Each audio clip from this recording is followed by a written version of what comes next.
Assalamualaikum sahabat ngaji Sahih. Kali ini admin akan menyajikan cerita Gus Baha tentang Imam Syaroni yang mengharuskan murid-muridnya jati orang kaya. Imam Syaroni ialah salah seorang ulama yang disegani yang hidup di masanya. Imam Syaroni sangat menguasai ilmu fikih dan tasawuf. Beliau juga dikenal sebagai seorang sufi yang zuhud.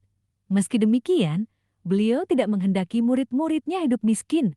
Bahkan berdasarkan riwayat sebagaimana dikemukakan oleh Gus Baha, Imam Syaroni mengharuskan murid-muridnya hidup kaya. Imam Syaroni berkata, "Kamu murid-murid saya harus jatuh orang kaya." Ujar Gus Baha, "Kenapa ya Imam Syaroni? Bukankah kita disuruh suhud?"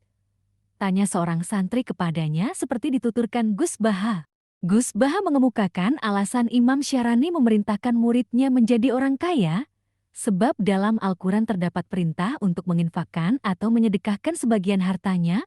Untuk bisa menjalankan perintah Al-Quran ini tentu saja harus menjadi orang kaya agar mampu bersedekah, bukan menjadi orang miskin yang berhak menerima sedekah. Nanti kamu kebingungan membaca ayat ini, jawab Imam Syaroni sebagaimana dikemukakan Gus Baha.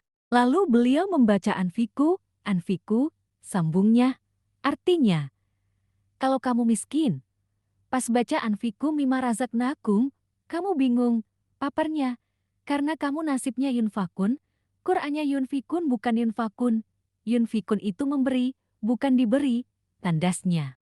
Menukil Nadir Hosen, Net, Abdul Wahab bin Ahmad Syaroni atau lebih dikenal dengan nama Imam Syaroni, merupakan ulama dari Mesir yang bermazhab Syafi'i namun juga dikenal sebagai seorang sufi.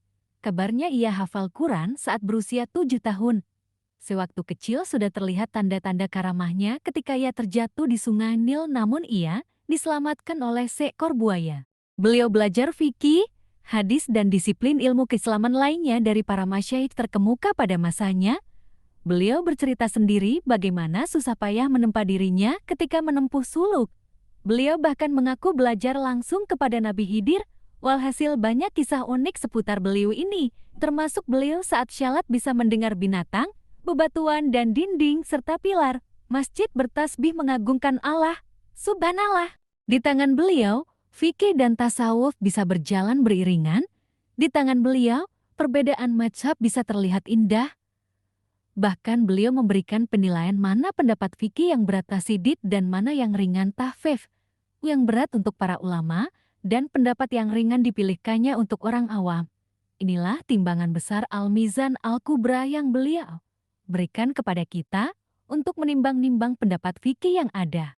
Dalam kitab Al-Mizan Al-Kubra karya Imam Syaroni dijelaskan bahwa mazhab-mazhab dalam fikih itu ada di bawah sorotan cahaya syariat yang suci Al-Syariah Al-Mutaharah. Tidak ada satu pendapat pun dari pendapat-pendapat mereka yang keluar dari tuntunan ilahi.